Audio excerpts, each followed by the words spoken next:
Now, the Hunt Palmer Show. Yes! I feel like I've been waiting for this my entire life. You're listening to the Hunt Palmer Show on 104.5 ESPN Baton Rouge. Jolly good fun. Jolly good. Locking down the middle of the day. America's favorite daytime fun show. Live from the Raising Cane studio. This is Hunt Palmer.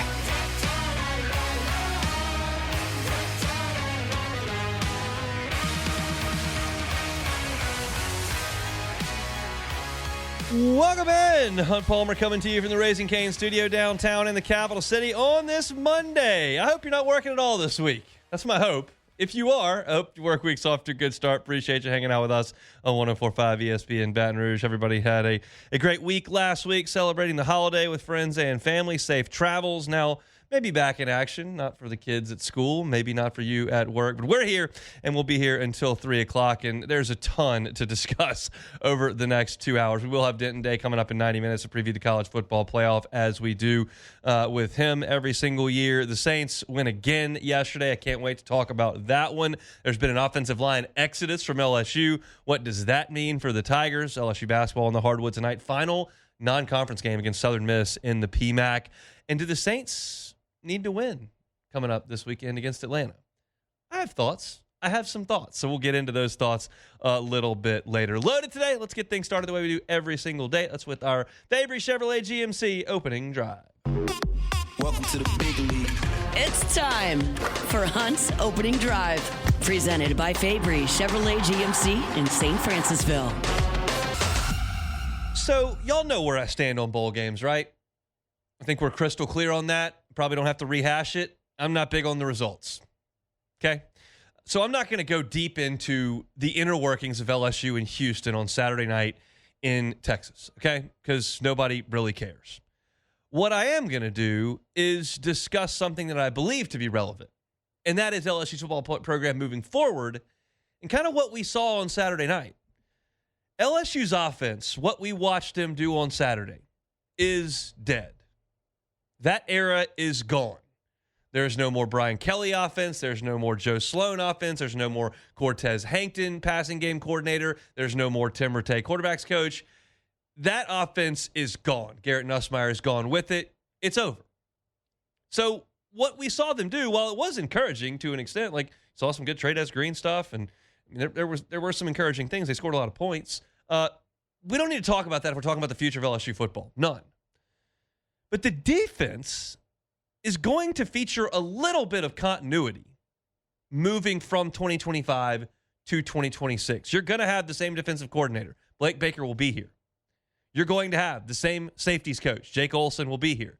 You're going to have the same linebackers coach. Essentially, Blake Baker's coaching linebackers. Chris Kiffin's going to come in. But Blake Baker's there. You're going to have the same edge rushers coach in Kevin Peoples. You're going to have Corey Raymond coaching the corners.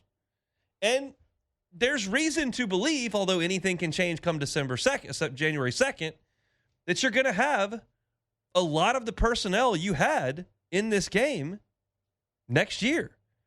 Like PJ Woodland and DJ Pickett feel like your corners today. Can change. One or both could leave. You could bring in a senior corner to start. But reasonable expectation, those two guys are your corners. TaMarcus Cooley and Deshaun Spears were behind them in this game at safety. Like, those guys have eligibility remaining. We think they'll be at LSU. You look at linebacker, Devon Keys, Tylen Singleton, Zach Weeks. These are the guys you saw on the field. Like, they could be here next year. Up front, you had Dominic McKinley. You had Jack Carpenter. You had some guys that you think are going to be a part of next year's defense.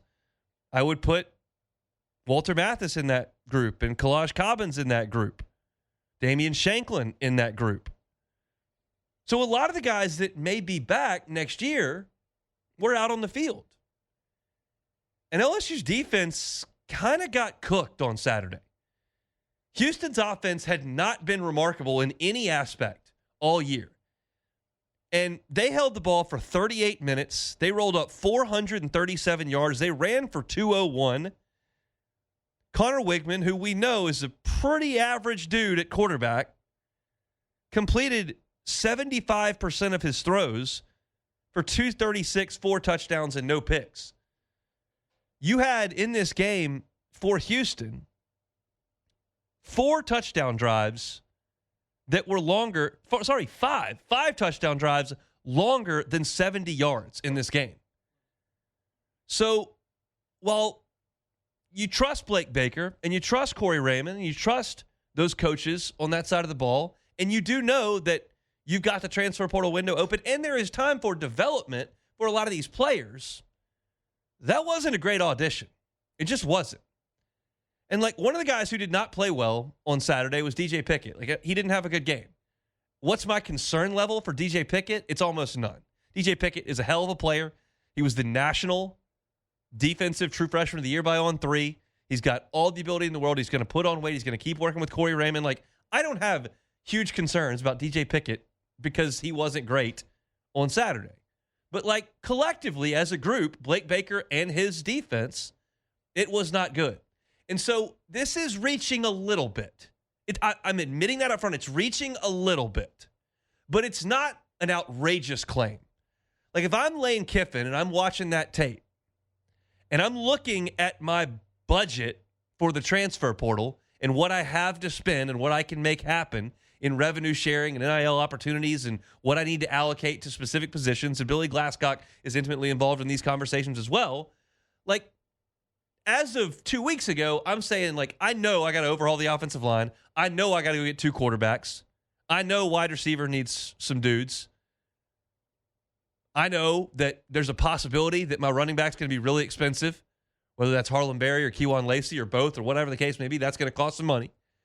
And on defense, like, we've got some good young pieces that certainly cost what they cost, but, like, I'm going to need to focus most of my spending on the offensive side. I'm going to have to look at this and reevaluate because LSU's defense played very well the majority of the year. Yeah, they were not great in Oxford. They were not great in Nashville. They were bad in the second half against Texas A&M. But there were some really good things, too. And I have to look at that now without Jack Pyburn and without Bernard Gooden.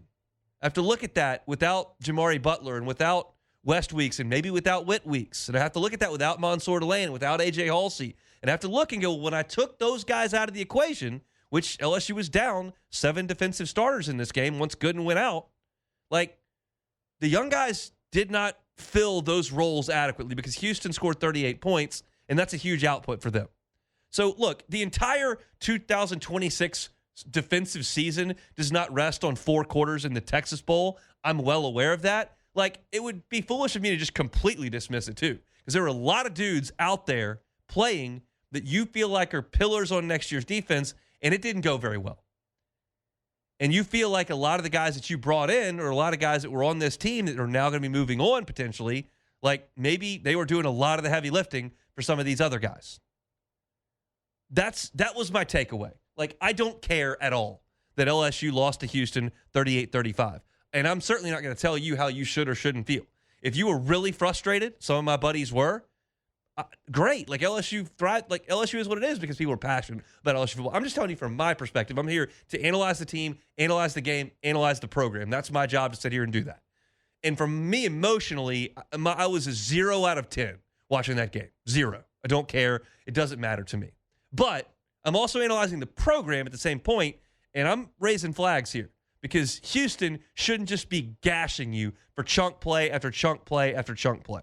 And that's what you saw in this game. It was, I mean, I pulled up the big plays for the postgame show, and Houston just had a truckload of what you would categorize as big plays. They had 4 passes of over 15 yards. They had 5 rushes of over 10 yards in this game.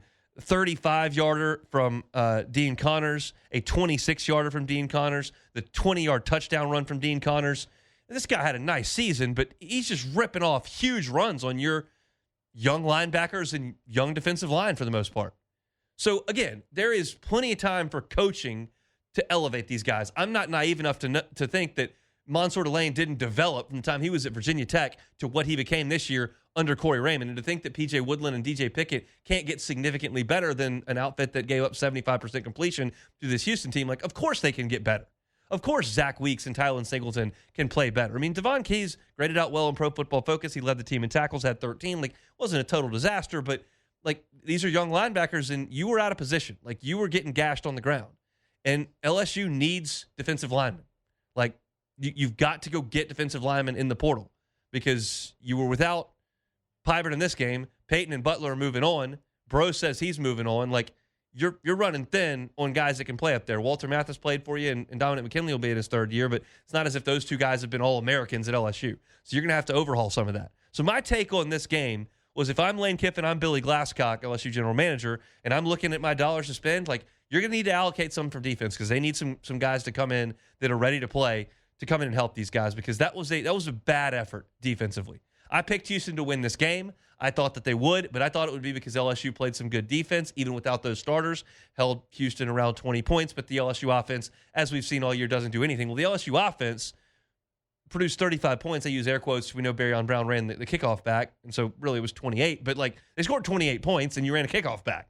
So that 35-point output, if I'm thinking LSU's going to win that game with the defense I watched play all year under Blake Baker. You were without a lot of those guys, but I don't care about that for the Texas Bowl. I care about it for next year. Got to get some guys to grow up from what we saw in this game. That's really my only takeaway. My guy Big Fave fell asleep in the fourth quarter of the post-game show. We were there until 2 o'clock in the morning. It was not my favorite bowl game I've ever watched or covered or talked about, and the time of day didn't help that at all. But that's just me being cranky about it. This is the only take I have from this game is, hey, LSU's got some guys on defense that have got to be better against Clemson Labor Day weekend than they were the last week of December against Houston in the Texas Bowl. So that's my take on the Texas Bowl. We probably won't talk about the Texas Bowl anymore, if that's okay with everybody else. We can move on to the transfer portal, the offensive linemen that are leaving, why they're leaving, what's going on here in a week. That's where LSU football is headed. We're not going to talk much about 2025 anymore. That is mercifully a closed book as LSU finishes 7-6 for a team that left Labor Day weekend in the top 5 with a win on the road over Clemson. You finished 7-6 in the Texas Bowl. I didn't see it coming. I don't think a lot of people did. If you want to read about the future of LSU, though, or about the process for hiring Lane Kiffin, I've got a story up on LouisianaSports.net right now for free. Dixon McMakin filled in for Brian Haldane earlier this morning on Talk 107.3's Morning Show. And Scott Ballard, LSU Board of Supervisors president and chairman, was on with Dixon, as was Verge Alsbury, LSU athletic director. They both talked about the hiring process. I took some quotes from those two interviews and put those up for free on the homepage at LouisianaSports.net, so you can read about the hiring process. Scott Ballard was laughing about all the rumors that were flying, which a lot of them weren't true. Stunning, I know. But you can read about it over there at LouisianaSports.net. On a happier note, Saints got something cooking. Let's talk about it next. The Hunt Palmer Show. First American Bank and Trust. First American Bank and Trust. You're looking for a commercial loan? First American Bank and Trust. You're looking for personal loan, residential loan? First American Bank and Trust. Why? It's easy. They've been doing it for 115 years. They kind of know what they're doing. And they're right here in our communities in Southeast Louisiana. Every decision that is made by First American Bank and Trust is made in Southeast Louisiana. Every decision. When you make a phone call to First American Bank and Trust, you are talking to someone in Southeast Louisiana. It's not somebody that sees you as a number over in Seattle. It's not somebody that sees you as a line item over in Atlanta. It's somebody right here at one of our 25 locations in Southeast Louisiana. As you're driving around, wherever you are, in St. James, St. John, Lafourche, St. Tammany, wherever you are, looking around, driving, just look, you'll see a branch right there. There's 25 of them. Been at it for 115 years. I want to wish everybody a Merry Christmas, Happy Holiday Season, and a Happy New Year. Looking for a commercial loan, residential loan?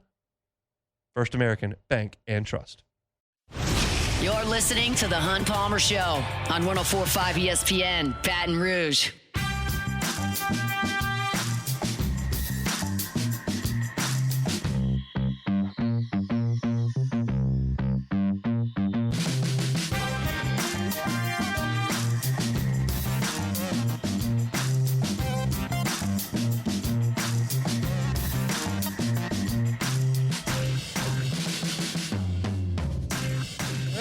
Let's keep things moving along here. Saints get a dub in Nashville.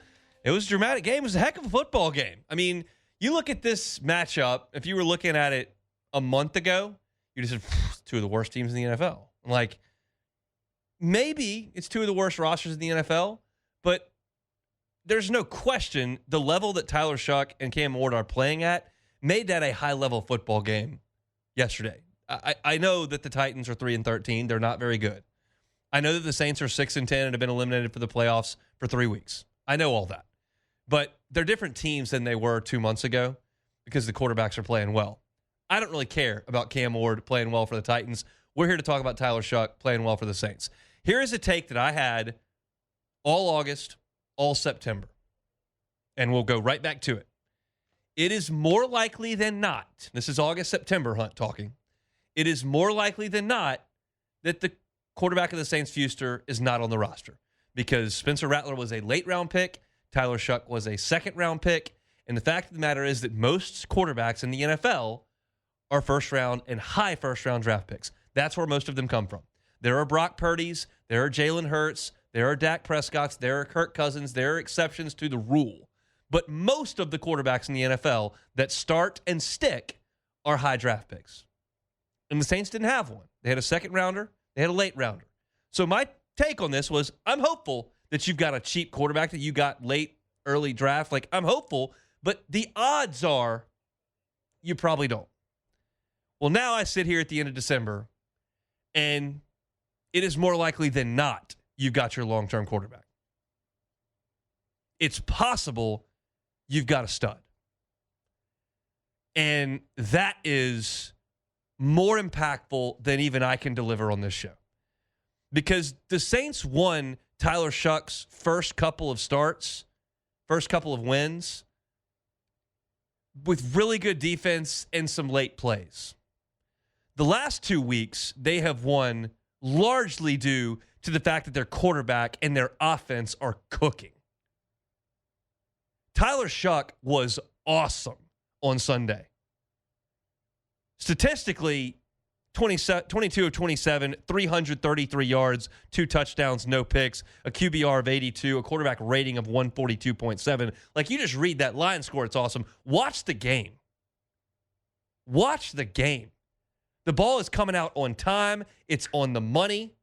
He's hitting checkdowns when he needs to. He's stretching the field when he has to. He's putting touchdown passes out on the money down the field.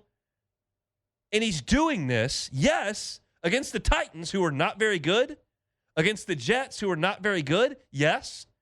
He's doing it with a core around him of Chris Olave, first-round pick, Juwan Johnson, league average tight end, and whatever else dressed out that day.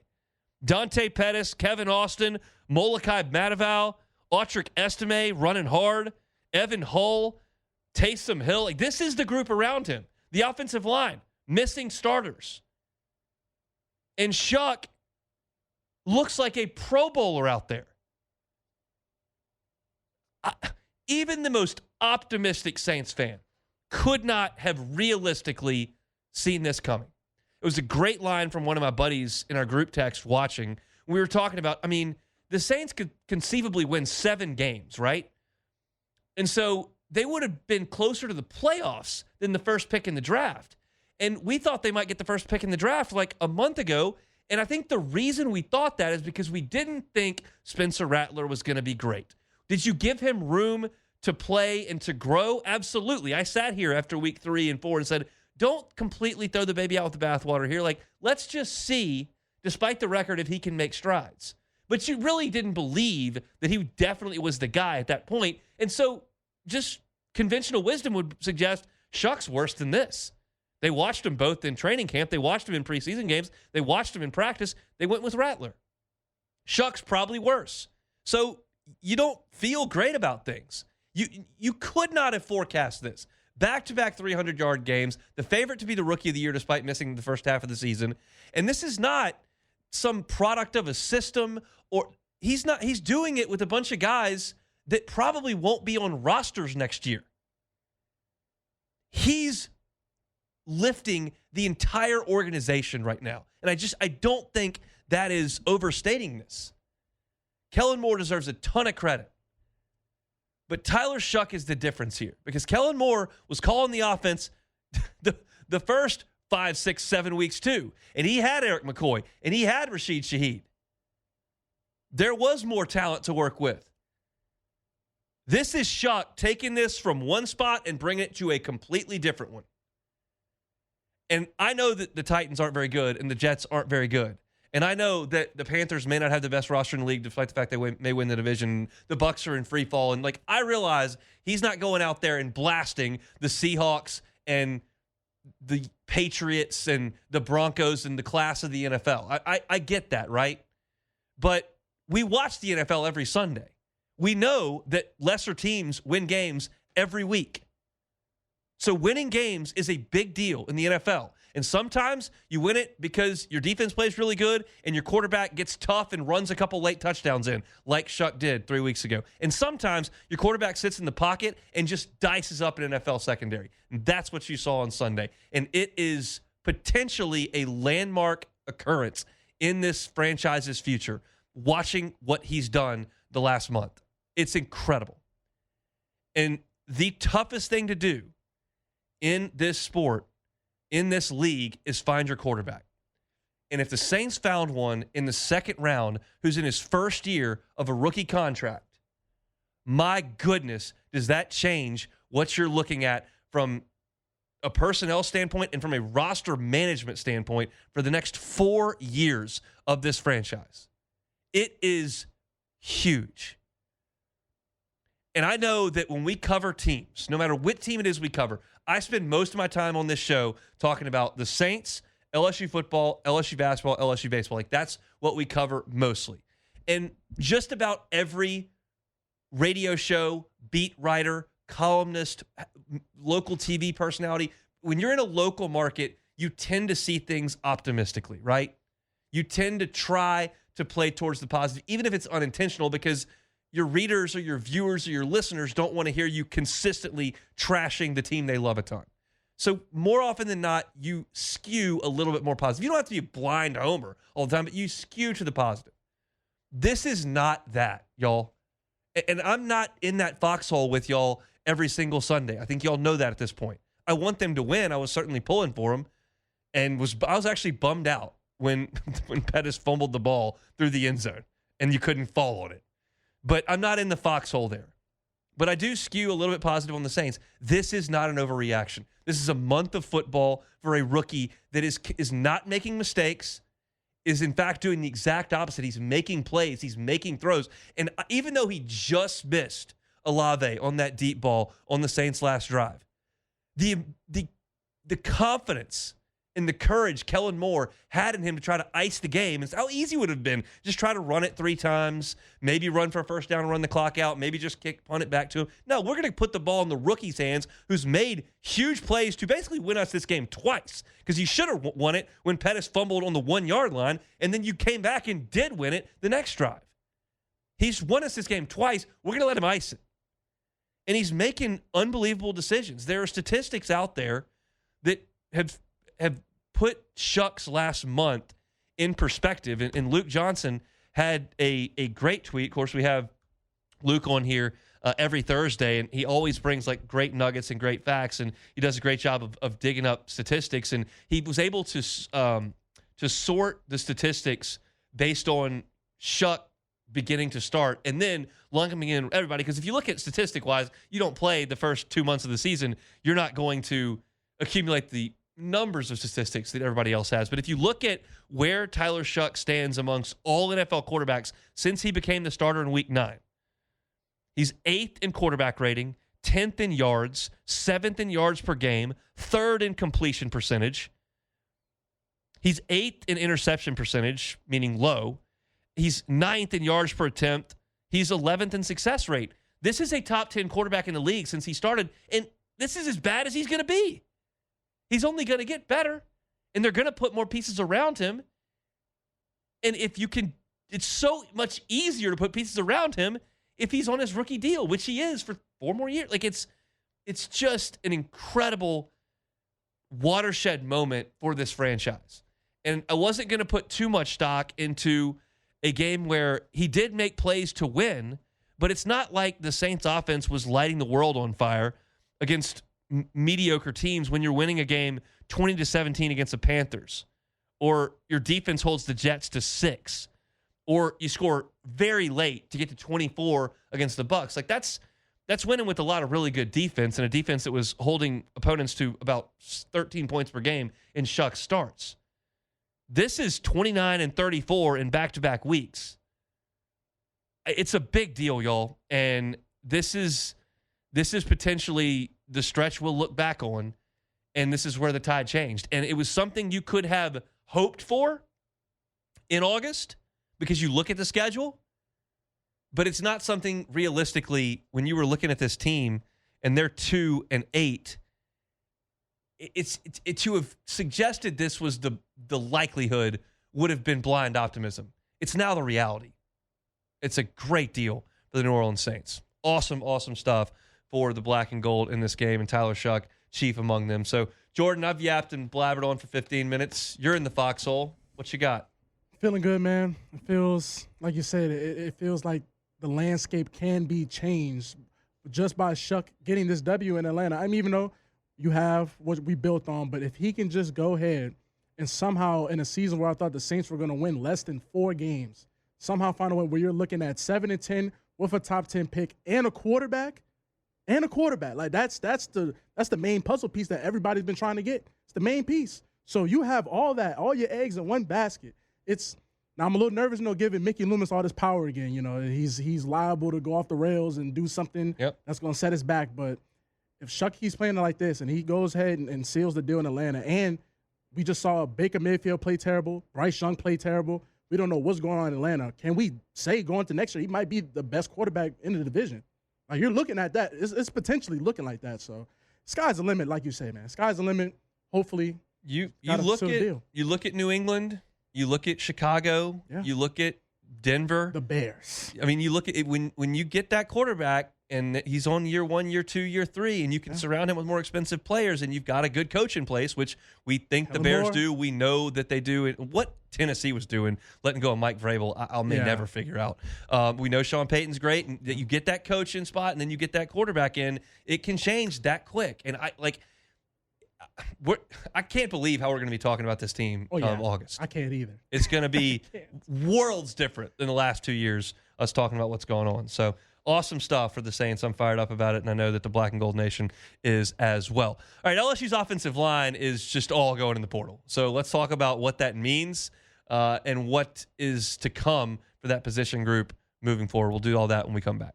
The Hunt Palmer Show. Highland Insurance Group, HighlandIG.com, HighlandIG.com. Jonathan Carbo and his team based right here in Baton Rouge. Happy to help you out with your property and casualty insurance. If you're a business and you have not considered a captive, well, why not?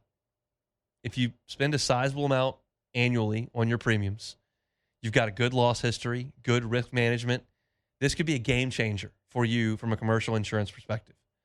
If your broker has not brought that to your attention, perhaps they don't have the capabilities, perhaps they don't have the understanding of it. But it can be a complete difference maker. Now, not everyone fits, so you're going to have to see if you're a fit for a captive. But if you are, it can be a bottom line difference maker. So if you haven't had that conversation, talk to Jonathan Carver and his team. They handle captives every single day at the Highland Insurance Group. If you're a business owner, sizable premium, good loss history, you may be a fit to talk to Jonathan Harbaugh at the Highland Insurance Group about a captive. They can do your benefits as well if you're a business. If you got a renewal coming up and you want a second set of eyeballs on it, the Highland Insurance Group is happy to help you with that. It's the Highland Insurance Group. You can find them online at HighlandIG.com. You're listening to the Hunt Palmer Show on 104.5 ESPN, Baton Rouge.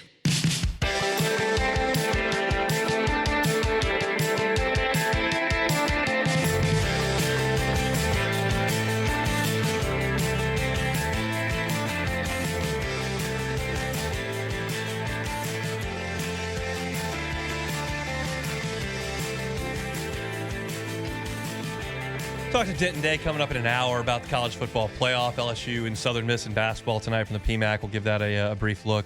And I've got some thoughts on the Saints-Falcons coming up this week as well that I want to get to. Saints are in an interesting situation, kind of a win-win situation, if you ask me. We'll do that coming up in hour number 2. A lot of movement on the LSU offensive line, and that's probably understating it.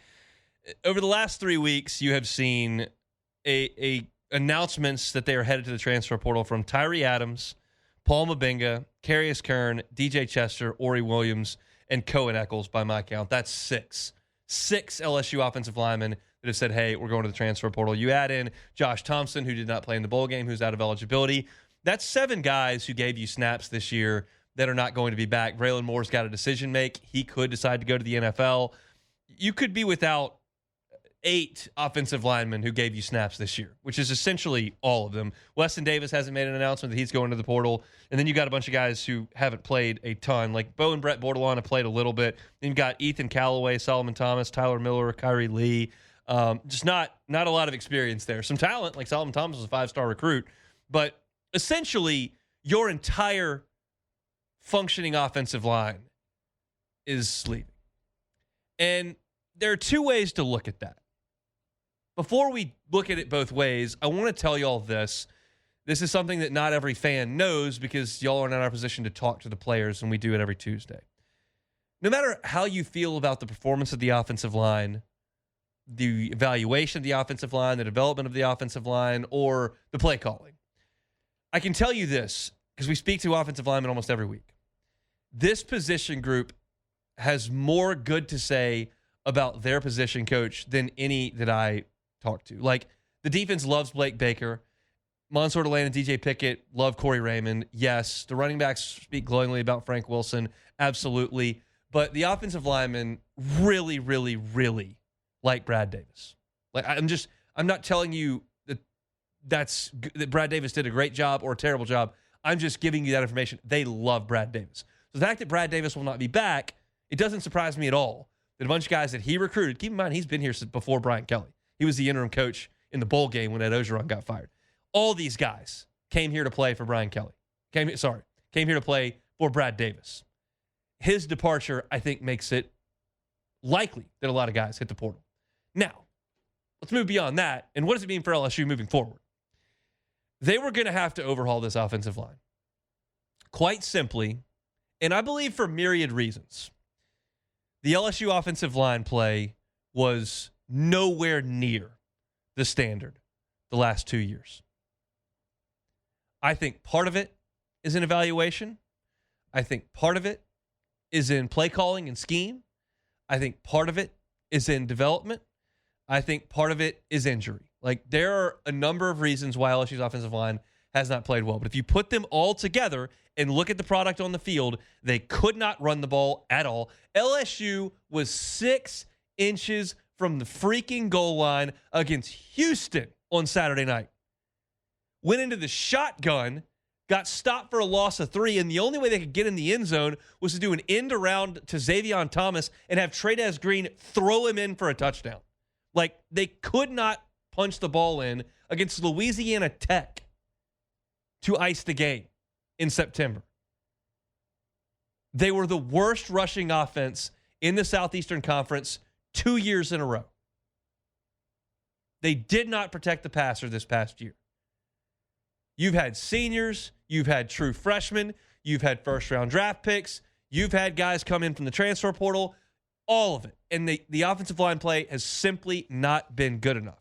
So what you have to do with the new staff is overhaul it. You've got to overhaul everything. You've got to overhaul the evaluation. You've got to overhaul the scheme. You've got to overhaul the commitment to the run. You got to overhaul the personnel. And so this looks bad on paper. I look up and I see a group that might have 6 guys total on scholarship in 4 days. Like 6 on the offensive line is what you may have. So unless you want to count on a couple true freshmen coming in, you're going to have to go get 6 or 7 offensive linemen out of the portal. That's the mission. You have to get 6 or 7 offensive linemen out of the portal. And so that's just part of the overhaul. And it's uncomfortable, but you're talking about a bunch of guys who were on a unit that didn't handle its business. And I think there will be a lot of people who immediately point to one person or one thing. I think it's more than that. I think it's a number of issues that held LSU back. I also think it's unlikely here's where I'll land on it. I'll just go deeper into this. Here's where I'll land on it. I think it's unlikely that the NFL missed on 4 draft picks last year and the recruiting services have missed on all of these guys. I mean, I'll just go through the list based on memory. Tyree Adams is a 4-star. Paul Mabenga was a 4-star. Kerry Kern was a 5-star. DJ Chester was a 4-star. Ori Williams was a 4-star. Cohen Eccles was a 4-star. Weston Davis was a 5-star. Like, these guys, they might have, the recruiting services can miss on one guy. The NFL can miss on one guy. The NFL didn't draft 4 of LSU's offensive linemen last year and miss on all of them. Will Campbell's been great this year until he got hurt. And the recruiting services didn't miss on all these guys. My contention is that LSU's scheme hurt its running game as badly as anything. Now, do I think there was a lack of development of some of these players? I do. But that's not really my corner of the store. I'm not here to lecture you on the coaching of offensive linemen and how technically they need to be better at this or that. That's not my lane. But I can look at the numbers. I can look at the lack of commitment to running. I can listen to Jake Hester and Matt Flynn in the morning say that the running scheme that they're watching doesn't feature the creativity that you need. I can hear Jacob Hester 4 times a week, every single week, suggest that LSU should mix in some power run, and it never happens. I think the scheme hurt as badly as the evaluation and the development and the coaching. But when you put it all together, it broke. So the fact that you've got now 6 offensive linemen in the portal, one who's out of eligibility, and another one with an NFL decision to make, and the potential that more guys could jump in the portal, like, you had to have this. This was an inevitability. You had to reshuffle the deck in a massive way on the offensive line to have any chance next year. And Lane Kiffin has run the ball everywhere he's ever been, and he didn't need 5-star recruits to do it, and he's gone out of the portal and gotten guys. This is an extremely attractive place to come play offensive line because they've got a ton of money, a ton of NIL opportunity, and they don't have squat coming back that has started a football game. It's a whole new blank slate for LSU on the offensive line, especially if Braylon Moore doesn't come back. So if you're an offensive lineman and you're jumping in the portal and you want to get on the field in the SEC for a coach that runs the ball a lot and scores a lot of points and has a lot of money at his disposal, boom, here you are. And that's what had to happen. Now, the door's not closed on some of these guys returning. I don't know case by case, but like Kerry Kern said, he'd be open to a return depending on what happens moving forward. Tyree Adams is a New Orleans guy. We'll see. But you had to watch some of these guys walk out the door because this is a position group that has to shred all of its DNA from what was a bad 2 years at offensive line for LSU. And so that's what you've seen. It looks bad on paper. You don't have enough guys. But it had to happen, and it has now on the offensive line. We'll have full coverage of the transfer portal when it opens coming up on January the 2nd over at LouisianaSports.net, and we'll certainly be talking about it here every single day. I want to remind you about Marucci. Marucci right here in Baton Rouge. What a gem of an operation here in Baton Rouge. Started in 2004, and now 21 years later, you're talking about a company that is the official bat of Major League Baseball. If you're looking for something to do in Baton Rouge, thinking, I'm trying to do something a little bit different, go see Marucci. Go see where they make 1,400 bats a day. Go see where the best big leaguers in the world get their equipment from. It's right here in Baton Rouge. Take a campus tour. You can take it as an individual. You can take it as a family. You can get a full group. Take your company to Marucci and step into the heart of it all. You can go and see him at maruccisports.com/campus-tour, maruccisports.com/campus-tour, and take a tour of Marucci here in Baton Rouge. We'll close out the hour when we come back. The Hunt Palmer Show. Fabry Chevrolet GMC, Highway 61 in St. Francisville. I drove by Fabry Chevrolet GMC last week. I was on the way up to Shreveport, had to make a pit stop, actually at Sagrera Farms, and saw Fabry Chevrolet GMC right there on Highway 61 in St. Francisville. You're thinking, I know that dealership's been there, but I didn't know that it was a Fabry. Well, it wasn't until October the 1st under new ownership. But ownership, you've known them for 35 years. They've done business in Baton Rouge. When you go to a Fabry dealership, you're going to get exceptional customer service. And in this instance, you're going to get one of the largest lots full of new and pre-owned Chevrolets and GMCs. You're looking for a Tahoe to start 2026, looking for a Suburban, maybe a Silverado. They got you covered. You're looking for a Sierra, a Yukon, Denali, one of those SUVs from GMC. They've got you covered there as well. You can make the short drive to St. Francisville and check it all out, or you can find them online at FabryChevrolet.com. FabryChevrolet.com.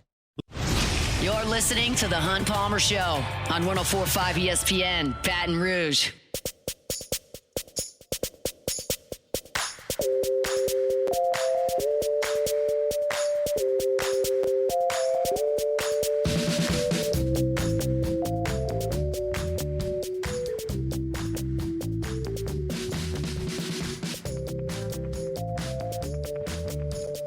Wrapping up hour number 1 here on this Monday edition of the Hunt Palmer Show. Lots to do in hour number 2. LSU and Southern Miss on the hardwood tonight. We'll talk about it.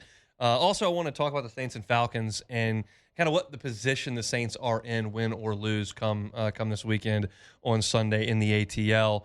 But we'll close out. I've got a story up right now on LouisianaSports.net that has quotes from Scott Ballard, who is the chairman of the LSU Board of Supervisors, as well as Virgil Osbury, the athletic director. Those two were integral in the coaching search and in hiring Lane Kiffin. So you can read quotes from the interviews on Talk 107.3's morning show. Mornings with Brian Haldane. Dixon McMakin was filling in this morning. You can read the quotes there at LouisianaSports.net. But I listened to both interviews this morning in writing the story and was interested in hearing a few things from Ballard and Virgil Osbury. One was about the search, and Ballard said, look, it was evident to us right from the start that Lane Kiffin was our top guy, and we saw Florida move in, and we wanted to make sure that we moved quickly. We kind of figured that from the outside, and he did say that they met with some great coaches. Virgil Osbury said there were multiple coaches involved, but Kiffin was the target.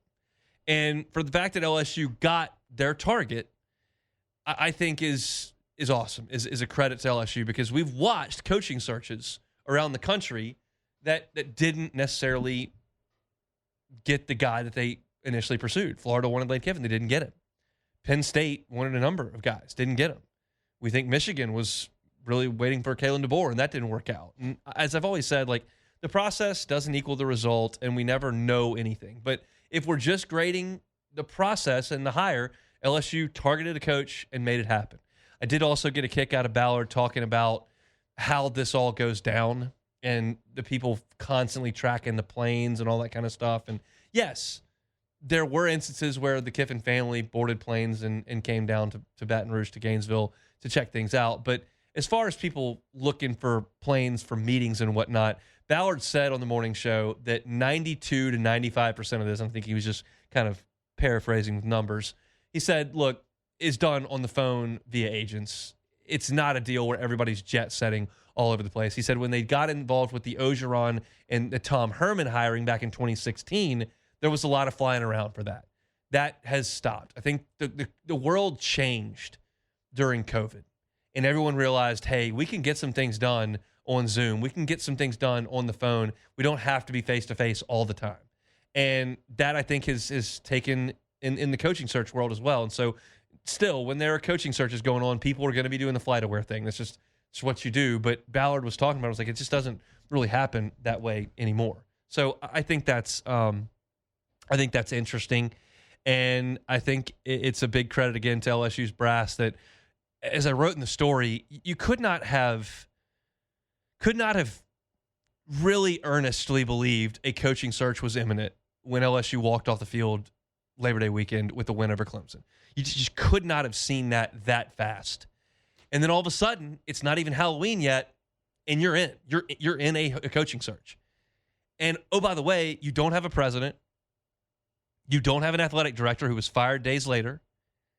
And you're in a race. And you're in that race with Penn State and with Florida and with Auburn and with UCLA, if you want to toss, a big brand out there. And, you got to go. And LSU, as I said that day when they hired Lane Kiffin, I didn't love the way some of that stuff went down. But that doesn't mean that because the process was a little bit muddy and a little bit bumpy early on, that the result can't be great. And now you've got a president, and you've got a chancellor, and you've got an athletic director, and you've got a football coach. And Virgil Osbury talked today on Mornings with Brian Haldane with Dixon McMakin about the great alignment that LSU has in that perspective.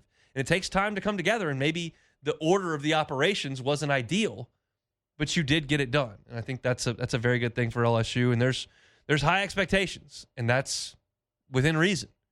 Scott Ballard said on this morning that LSU is the greatest university in the world. Virgil Osbury said that LSU is the best job there is. And there's a lot of confidence that comes from that place. And that comes from 3 national championships here in the last 25 years. And it comes from 4 total national championships and a couple of recent Heisman Trophy winners. And the fact that LSU has one of the great venues in the world of sports and all those kind of things. Like, there's a lot of confidence that comes from that. But at times, you look at things and you go, how do they ever get anything done and get out of their way?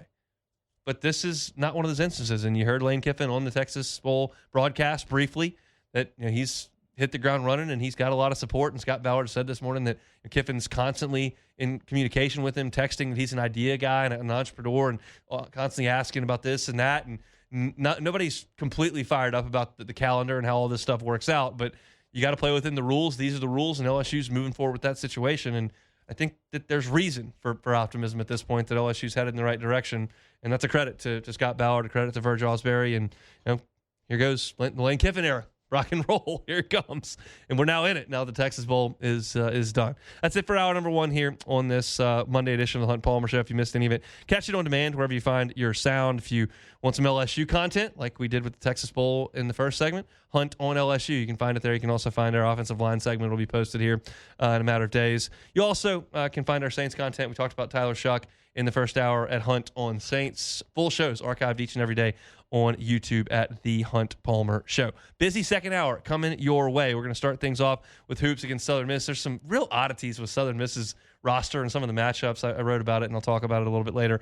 And what do the Saints need to do on Sunday? We'll talk about that at 2:15. We'll pause for National Headlines and Sports Center. Back with hour 2 on this Monday edition of The Hunt Palmer Show. The Hunt Palmer Show. Ochsner. Love telling you about our good friends at Ochsner. We're going to be telling you about them each and every day. How about their Eat Fit alcohol-free for 40 challenge? Registration opens up coming on January the 1st.